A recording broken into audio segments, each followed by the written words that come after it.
Hello students, welcome to zen study Bangla. আজকে তোমাদের SSC GD, MTS এবং সিএইচএসএলের যেসব জিকের প্র্যাকটিস সেট হয় সেসব করাবো। তো আজকে প্র্যাকটিস সেট 2 করানো হবে। আগের দিন তোমাদের প্র্যাকটিস সেট 1 করেছিলাম। যারা সেই প্র্যাকটিস সেটটা দেখোনি অবশ্যই দেখে নেবে। তোমরা জানো যে এসএসসির এক্সামের কোশ্চেন কী লেভেলের হয়, তো সেই লেভেলের কোশ্চেনগুলি আমরা করাবো। দেখো, এসএসসি কিন্তু একটু ঘুরিয়ে ফিরে কোশ্চেনগুলো করে, তো চলো আমরা সেই সব কোশ্চেনই দেখে নিব। এবং যারা তোমরা অন্য এক্সামগুলো দিচ্ছ তারাও অবশ্যই এই প্র্যাকটিস সেটটা দেখতে পারো। তো চলো, প্রথম কোশ্চেন কি বলেছে, কোনো বস্তুর ভরবেগের জন্য এসআই একক কী? বস্তুর ভরবেগের জন্য এসআই একক হলো kilogram metre per second. Option B. যারা প্রিমিয়ার দেখছো আমি তোমাদের জন্য 2-3 সেকেন্ড ওয়েট করব, তোমরা অবশ্যই কমেন্ট করে জানাবে। কিলোগ্রাম মিটার পার সেকেন্ড, এটা এভাবে লেখা আছে, যদি এক্সাম এভাবে থাকে কেজি মিটার পার সেকেন্ড, বা এটাকে নিউটন পার সেকেন্ডও বলা হতে পারে। আচ্ছা, ভরবেগ কি? এক্সামে আসে ভরবেগ হলো একটি ভেক্টর রাশি। মনে রাখবে, ভরবেগ একটি ভেক্টর রাশি। ঠিক আছে, নেক্সট কোশ্চেন কি বলেছে, অর্থনীতিতে 1998 সালে নোবেল পুরস্কার কে পেয়েছেন? Amartya Sen. Option C, Amartya Sen Nobel পুরস্কার পেয়েছেন 1998 সালে। দেখো, অমর্ত্য সেন 98 সালে নোবেল পুরস্কার পেয়েছেন এবং 1999 সালে তিনি ভারতরত্ন পুরস্কার পেয়েছেন। আচ্ছা, অমর্ত্য সেনের লেখা একটি বইয়ের নাম কি? The idea of justice. The idea of justice, ঠিক আছে। আচ্ছা, তোমরা জানো জন মার্শাল বা অ্যালফ্রেড মার্শাল, তিনি একজন অর্থনীতিবিদ ছিলেন। তিনি একটা ফেমাস বই লিখেছেন, দ্য প্রিন্সিপাল অফ ইকোনমি।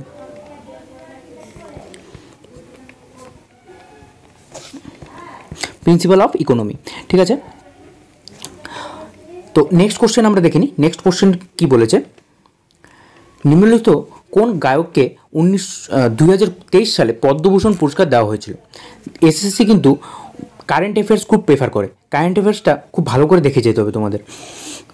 2023 সালে, তো এটা অ্যান্সার কী হবে? বাণী জয়রাম। অপশন ডি, বাণী জয়রাম। দেখো, একটা জিনিস মনে রাখবে যে বাণী জয়রাম কত সালে 2023 সালে কোন মাসে পেয়েছেন? জানুয়ারি মাসে পেয়েছেন। তিনি পদ্মভূষণ, এই যে পদ্মভূষণ সম্মানটা পেয়েছেন, এটা অসামরিক একটা পুরস্কার, যেটা তৃতীয় সর্বোচ্চ অসামরিক পুরস্কার, থার্ড হাইয়েস্ট অসামরিক পুরস্কার, ঠিক আছে। ইন্ডিয়ার তৃতীয় সর্বোচ্চ অসামরিক পুরস্কার, এটা মনে রাখবে, ঠিক আছে। চলো নেক্সট কোশ্চেন দেখিনি। কোশ্চেন নাম্বার 4 কি বলেছে, নিম্নলিখিত কোন চিকিৎসা পদ্ধতি উচ্চ শক্তি কণা বা তরঙ্গ, যেমন এক্স রে, গামারশ্মি, ইলেকট্রন বা প্রোটন ব্যবহার করে ক্যান্সার কোষকে ধ্বংস করা হয়? এটার অ্যান্সার হবে অপশন বি, বিকিরণ থেরাপি। দেখো, বিকিরণ থেরাপি, তোমরা হয়তো অনেকে ভাবছো যে কেমোথেরাপি কেন হবে না। বিকিরণ থেরাপি মানে রেডিয়েশন থেরাপি। এটা অ্যান্সার কেমোথেরাপি হবে না। যারা কেমোথেরাপি দিয়েছো তারা ভুল দিয়েছো। দেখো, কেমোথেরাপি হলো একটি ড্রাগ ট্রিটমেন্ট, মানে এটা ওষুধ জাতীয় একটা ট্রিটমেন্ট। ওষুধ দিয়ে এটা ঠিক ট্রিটমেন্ট করা হয়, কিন্তু এখানে বলেছে উচ্চ শক্তিকণা বা তরঙ্গ দিয়ে, তাহলে অ্যান্সার হবে বিকিরণ থেরাপি, বা যদি রেডিয়েশন থেরাপি থাকে সেটাও অ্যান্সার হতে পারে, ঠিক আছে। Option B. নেক্সট, বিষুবরেখার সাপেক্ষে কর্কটক্রান্তি রেখা এবং মকরক্রান্তি রেখা কীভাবে অবস্থিত? তোমরা অবশ্যই কমেন্ট করো। বিষুবরেখার সাপেক্ষে মকরক্রান্তি রেখা অপশন এ সমান্তরালভাবে অবস্থিত থাকে। দেখো, এই প্রশ্নটা তোমাদের একটা ছবির মাধ্যমে ভালো করে বুঝিয়ে দিচ্ছি, তাহলে তোমরা ভালো করে মনে রাখতে পারবে।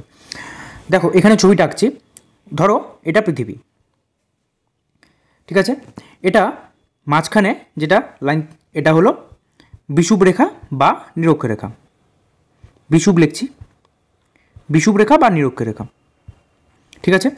আর দুটো এঁকে নিই, এখানে একটা থাকবে, এখানে একটা। এটা হলো প্রথমটা কর্কটক্রান্তি রেখা, আর নিচেরটা হলো মকরক্রান্তি রেখা, ঠিক আছে। আর এখানে একটা থাকবে, আর এখানে একটা। এটা হলো কুমেরু বৃত্ত, কুমেরু, আর এখানে এটা হলো সুমেরু, ঠিক আছে। কত ডিগ্রি অ্যাঙ্গেলে এই রেখাগুলো আছে এটা একটু বলে দিই। 0 ডিগ্রি, আর মকরক্রান্তি রেখা আছে 23 ডিগ্রি, 23.5 ডিগ্রি, এবং কুমেরু আছে হলো 66.5 ডিগ্রি, ঠিক আছে, মানে 66.5 ডিগ্রি কোণে আছে। এই হলো টোটাল সুমেরু, কর্কট, বিষুব, মকর এবং কুমেরু, এভাবে মনে রাখবে। আর এই পাশেও সেম, এই অ্যাঙ্গেলগুলো এই পাশেও সেম, ঠিক আছে। চলো নেক্সট কোশ্চেন এটাই। নেক্সট কোশ্চেন বলেছে নিম্নলিখিতদের মধ্যে কোন ব্যক্তি জাতীয় আন্দোলন নরমপন্থী হিসেবে পরিচিত ছিলেন না? নরমপন্থী ছিলেন না হলো বাল গঙ্গাধর তিলক। এখানে বাল গঙ্গাধর তিলক হলেন চরমপন্থীদের মধ্যে ছিলেন। দেখো নরমপন্থী এবং চরমপন্থীদের বিভাজন কত সালে হয়েছিল? 1907 সালে। কোন অধিবেশনে? সুরাট অধিবেশনে, ঠিক আছে। কংগ্রেসের সুরাট অধিবেশনে নরমপন্থী এবং চরমপন্থীদের বিভাজন হয়েছিল। এবং বালগঙ্গাধর তিলক কি পত্রিকা লিখেছেন? কেশরী এবং মারাঠা পত্রিকা লিখেছেন। মারাঠা কেউ না, বলবো না, মারাঠা পত্রিকা লিখেছেন। সর্বভারতীয় হোম রুল লীগ তৈরি করেছিলেন বালগঙ্গাধর তিলক, এটা মনে রাখবে। নেক্সট প্রশ্ন কি বলেছে? ভারতের সংবিধানের কোন ধারাটি কেন্দ্রীয় সংসদ রাজ্য আইনসভা দ্বারা প্রণীত আইনগুলি থেকে সাংবিধানিক বিধানগুলিকে প্রাধান্য দেয়? এই আর্টিকেলটা হলো আর্টিকেল 13, 13 নম্বর আর্টিকেলে বলা আছে, ঠিক আছে, অপশন এ। নেক্সট, নিম্নলিখিত কোন ব্যক্তি 2023 সালে মে মাসে যুক্তরাষ্ট্রের কভেন্ট্রি শহরে প্রথম পাগড়ি পরিহিত লর্ড মেয়র হয়েছেন? দেখো এই সব কোশ্চেনই কিন্তু তোমাদের এসএসসি এক্সামে আসে। তোমরা ভেবো না এসএসসি এক্সামে খুব সহজ প্রশ্ন আসবে। এসএসসি এক্সামে একটু টাফ কোশ্চেনই থাকে, একটু অন্যরকম বা একটু ঘুরিয়ে ফিরে কোশ্চেনগুলো দেয়। তো দেখো এটার অ্যান্সার হয়ে যাবে অপশন এ, যশবন্ত সিং বিদি, অপশন এ, ঠিক আছে। দেখো 9 নম্বর কোশ্চেন বলেছে নিম্নলিখিত কোন উক্তিটি নর্মদা নদী সম্পর্কে সঠিক? বলেছে এটির উৎপত্তি মধ্যপ্রদেশের বেতুল জেলার মুলতাই থেকে। এটি বেলগাঁওর কাছে দুধসাগর জলপ্রপাত তৈরি করে। এই নদী তরুণ, প্রাণোচ্ছল, সক্রিয় এবং উপত্যকার গভীরতা সৃষ্টি করে। এইটি দক্ষিণে সাতপুরা এবং উত্তরে বিন্ধ্যান পর্বতমালার মধ্যে একটি, আচ্ছা এটা ভুল আছে এখানে, গ্রস্থ উপত্যকা, হ্যাঁ এটা হবে গ্রস্থ উপত্যকা বা রিফ্ট ভ্যালি, ইংরেজিতে রিফ্ট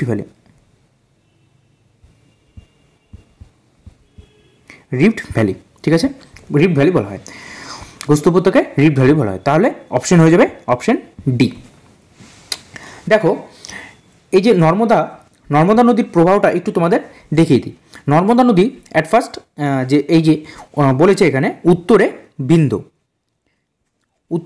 ধরো এটা বিন্দু পর্বত, ভি দিয়ে ডিনোট করলাম, বিন্দু পর্বত।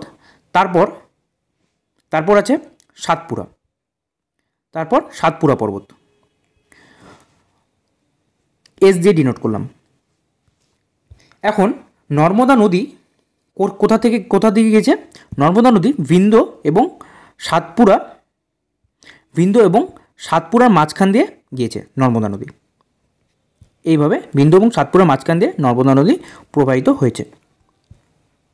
ঠিক আছে, বিন্ধ্য এবং সাতপুরার মধ্যে সাতপুরা পর্বত যে আছে, এই সাতপুরা পর্বতের দুটো ভাগ এখানে বিভক্ত হয়েছে, একটা হলো মহাকাল, একটা হলো মহাদেব।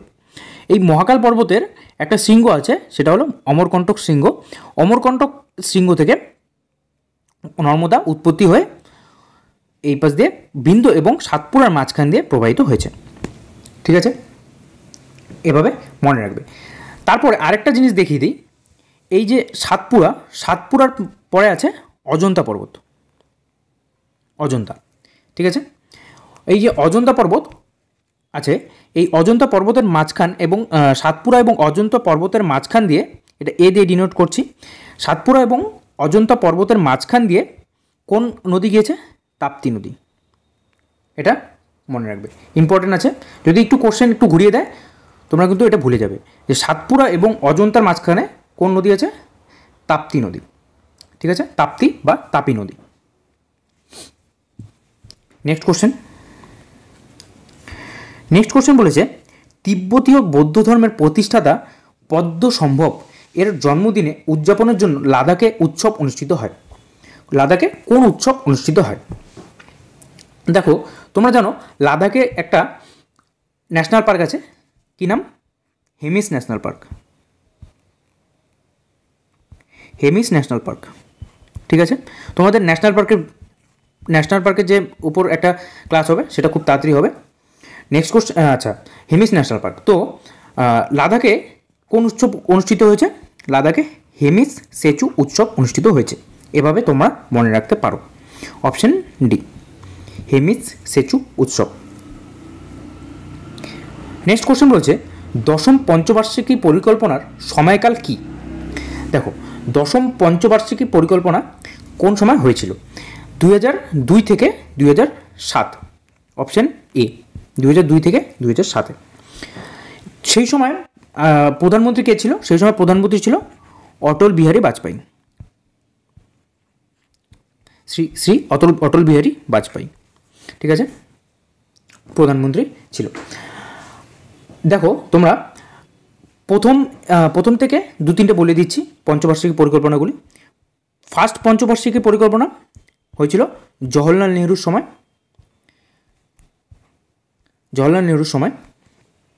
ঠিক আছে, তো জওহরলাল নেহরুর সময় কত সালে হয়েছিল? 1951 থেকে অবশ্যই 1956 পর্যন্ত। ঠিক আছে, সেকেন্ড হয়েছিল, এটাও জওহরলাল নেহরুর সময়, কত থেকে কত? 56 থেকে 61 পর্যন্ত। ঠিক আছে, এবং তৃতীয় হয়েছিল, থার্ড পঞ্চবার্ষিকী পরিকল্পনা হয়েছিল কার সময়? ইন্দিরা গান্ধীর সময় হয়েছিল। সেটা হয়েছিল 61 থেকে 66-এ। দেখো, প্রথম পঞ্চবার্ষিকী পরিকল্পনায় কৃষির উপর জোর দেওয়া হয়েছিল, মনে রাখবে। সেকেন্ড পঞ্চবার্ষিকী পরিকল্পনায় শিল্পের উপর জোর দেওয়া হয়েছিল, যেটা পিসি মহালনবিশ নীতি অনুসারে চলেছিল। এবং থার্ড পঞ্চবার্ষিকী পরিকল্পনা, মনে রাখবে, এটা হয়েছিল ইন্ডিয়া এবং চায়না যে ওয়ার হচ্ছিল, যুদ্ধ হচ্ছিল, সেই সময়কালে এই তৃতীয় পঞ্চবার্ষিকী পরিকল্পনা হয়েছিল। এই সময় সবুজ বিপ্লব হয়েছিল, এটাও এক্সামে আসে।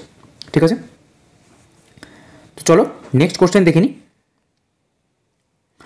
নেক্সট কোশ্চেন বলেছে, নিম্নলিখিত ব্যক্তিদের মধ্যে কে কুকা আন্দোলন আয়োজন করেছিল? Option C, Guru Ram Singh.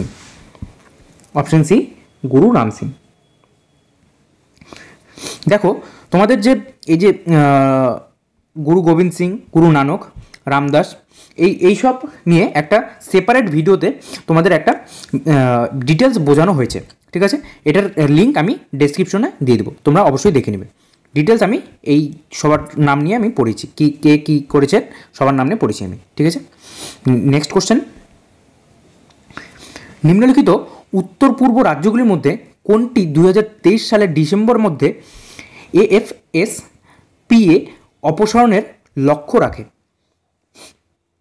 উত্তর পূর্ব, ঠিক আছে।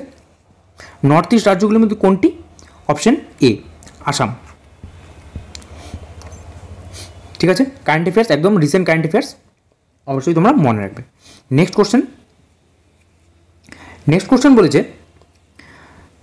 নিম্নলিখিত কোন তারিখে প্রথম টেস্ট ম্যাচ খেলা হয়েছিল? টেস্ট ম্যাচ প্রথম খেলা হয়েছিল অপশন ডি 15 মার্চ 1877, 15 মার্চ 1877। কোন গ্রাউন্ডে খেলা হয়েছিল তোমাদের জানা দরকার অবশ্যই, MCG মানে Melbourne cricket ground, Melbourne cricket গ্রাউন্ডে খেলা হয়েছিল। কার সাথে কার? এটা হলো ইংল্যান্ড এবং অস্ট্রেলিয়ার মধ্যে। কে জিতেছিল? ইংল্যান্ড এবং অস্ট্রেলিয়ার মধ্যে জিতেছিল অস্ট্রেলিয়া, আই থিঙ্ক 11 রানে জিতেছিল, যতদূর মনে পড়ছে এটা 11 রানে জিতেছিল। এটা মনে রাখবে যে অস্ট্রেলিয়া জিতেছিল, এটা এনাফ, ঠিক আছে, অস্ট্রেলিয়া জিতেছিল। নেক্সট, নিম্নলিখিত কোন অধ্যয়ন মূল্যায়নের জন্য 1991 সালে চেলিয়া কমিটি গঠিত হয়েছিল? চেলিয়া কমিটি কবে গঠিত হয়েছিল, কিসের জন্য গঠিত হয়েছিল? চেলিয়া কমিটি কর সংস্কারের জন্য গঠিত হয়েছিল, অপশন এ, কর সংস্কারের জন্য, ঠিক আছে। নেক্সট, ফেব্রুয়ারি 2023 অনুযায়ী আন্তর্জাতিক মুদ্রা তহবিলের ব্যবস্থাপনা কে পরিচালনা করেন? কে পরিচালক ছিলেন? আন্তর্জাতিক মুদ্রা তহবিলের পরিচালনার জন্য, মানে আন্তর্জাতিক মুদ্রা তহবিল বলতে IMF এর কথা বলেছে, IMF। তোমাদের সব ইন্টারন্যাশনাল হেডকোয়ার্টার সব ডিটেলস পড়ানো আছে, তোমরা অবশ্যই ডেসক্রিপশনে দেখে নেবে, সেখানে আমি লিঙ্ক দিয়ে দেবো, ঠিক আছে। আচ্ছা, IMF এর হেডকোয়ার্টারটা বলে দিচ্ছি। IMF এর হেডকোয়ার্টার ওয়াশিংটন ডিসি,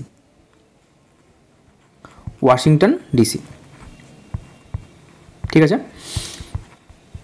দেখো ওয়াশিংটন ডিসি কোথায় আছে? USA-তে। আচ্ছা, তো বলেছে IMF এর MD মানে ম্যানেজিং ডাইরেক্টর পদে কে নিযুক্ত হয়েছেন 2023 সালে ফেব্রুয়ারি মাসে? এটাও কারেন্ট অ্যাফেয়ার্স, ক্রিস্টালিনা জর্জিভা, ঠিক আছে, option A, Kristalina জর্জিভা। Next, Aurangzeb রাজত্বের প্রথম 10 বছরে ইতিহাস আলমগীরনামা নিম্নলিখিত কে সংকলন করেন? আলমগীরনামা সংকলন করেন অপশন সি, মোহাম্মদ কাজিম কে ছিলেন? আওরঙ্গজেবের দরবারে একজন কবি, তো তিনি সংকলন করেন, মোহাম্মদ কাজিম সংকলন করেন আলমগীরনামা, ঠিক আছে। নেক্সট, নিম্নলিখিত কোন ভারতের কৃষিভিত্তিক শিল্পের উদাহরণ নয়? মানে কোন শিল্পটা কৃষির উপর নির্ভরশীল নয়? এই কোশ্চেনটা খুব সোজা, তোমরা এটা কমেন্টে অবশ্যই জানাবে, নর্মাল কমেন্টে জানাবে, ক্লাসের শেষে নর্মাল কমেন্টে জানাবে। যারা প্রিমিয়ার দেখছো তাদেরকে বলছি, ক্লাসের শেষে নর্মাল কমেন্টে অবশ্যই জানাবে। নেক্সট, কোন উপাদানে কোষের বংশগত উপাদান DNA থাকে? কোষের মধ্যে কোন উপাদানে DNA সংরক্ষিত থাকে? অপশন বি, নিউক্লিয়াসে। দেখো তোমাদের একটু নিউক্লিয়াসে কি আছে সেটা একটু বলে দিই, ঠিক আছে। নিউক্লিয়াস ধরো এটা, মানে কোষে কি আছে এটা একটু বলে দিচ্ছি। ধরো এটা কোষ, ঠিক আছে। তো কোষের মধ্যে অ্যাট ফার্স্ট আমরা নিউক্লিয়াস বলতে পারি,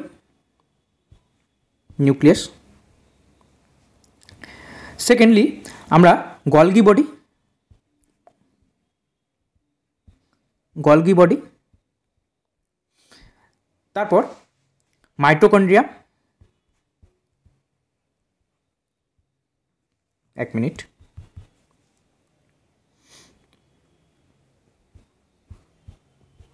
মাইটোকন্ড্রিয়ার পর সাইটোপ্লাজম,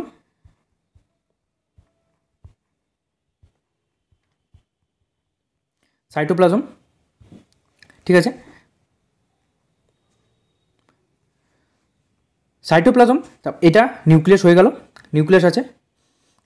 তারপর কোষ প্রাচীর, কোষ পর্দা, ঠিক আছে, কোষ প্রাচীর,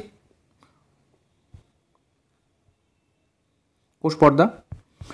তারপর সাইটোপ্লাজম, এটা হয়ে গেল সাইটোপ্লাজম। আরেকটা আছে যেটা এন্ডোপ্লাজমিক রেটিকুলাম, এন্ডোপ্লাজমিক রেটিকুলাম, ঠিক আছে, মনে রাখবে। নেক্সট কোশ্চেন আমরা দেখে নিই। নেক্সট কোশ্চেন বলেছে, আজকের লাস্ট কোশ্চেন, গ্যালভানাইজেশনের সময় এমন একটি প্রক্রিয়া যেখানে লোহার উপর নিম্নলিখিত কিসের পরীক্ষামূলক আবরণ প্রয়োগ করা হয় যাতে এতে মরিচা পড়ে না। দেখো, গ্যালভানাইজেশনে কি ইউজ করা হয় এটা বলেছে। গ্যালভানাইজেশনে ইউজ করা হয় জিঙ্ক বা দস্তা, গ্যালভানাইজেশনে ইউজ করা হয় জিঙ্ক বা দস্তা। আচ্ছা, আরেকটা কোশ্চেন আছে, লাস্ট কোশ্চেন আজকে। লাস্ট কোশ্চেন হলো, নিম্নলিখিত কোন সাহিত্যিক বিখ্যাত হিন্দি উপন্যাস সুনি ঘটিকা সুরাজ এটি লিখেছেন, হিন্দি উপন্যাস লিখেছেন। দেখো, তোমরা এসএসসি এক্সাম দিচ্ছ, তো এসএসসি কন্ডাক্ট করে, এসএসসি হলো টোটাল অল ওভার ইন্ডিয়াতে যা যা কোশ্চেন হয় সেসব নিয়ে আলোচনা করা হয়। তো প্রত্যেকটা রাজ্যের যেসব ডিটেলস, যে মানুষ যা যা করেছেন সব কিছু ডিটেলস আলোচনা করা হয়, ঠিক আছে। তো সেই হিসাবে তোমাদের পড়তে হবে। তো এটার অ্যান্সার হয়ে যাবে option D, Shrilal Shukla, option D, Shrilal Shukla. দেখো, ইনি উত্তরপ্রদেশের পিসিএসের একজন, মানে উত্তরপ্রদেশ পাবলিক সার্ভেন্টের একজন ছিলেন। তো সেই হিসেবে তোমরা বুঝতে পারছো যে উত্তরপ্রদেশেরও একটা ভিতর থেকে কোশ্চেন আসছে। ভিতর থেকে যদি কোশ্চেন আসে তাহলে অবশ্যই তোমাকে উত্তরপ্রদেশ হোক বা যে কোনো স্টেট হোক তার ডিটেলস পড়ে যেতে হবে এসএসসি এক্সাম দেওয়ার জন্য, ঠিক আছে। তো আজকে এটুকুই। নেক্সট আরও একটা প্র্যাকটিস সেট নিয়ে আসবো। তোমরা আগের প্র্যাকটিস সেটটা অবশ্যই দেখে নেবে, আগের প্র্যাকটিস সেট এখান থেকে দেখে নেবে। আর যারা প্রিমিয়ার দেখছো তাদেরকে অনেক অনেক থ্যাংক ইউ। আর অবশ্যই তোমরা কমেন্টে ওই যে অ্যান্সারটা বলতে বললাম, কমেন্টে অবশ্যই জানাবে, ঠিক আছে। সবাইকে থ্যাংক ইউ, বাই।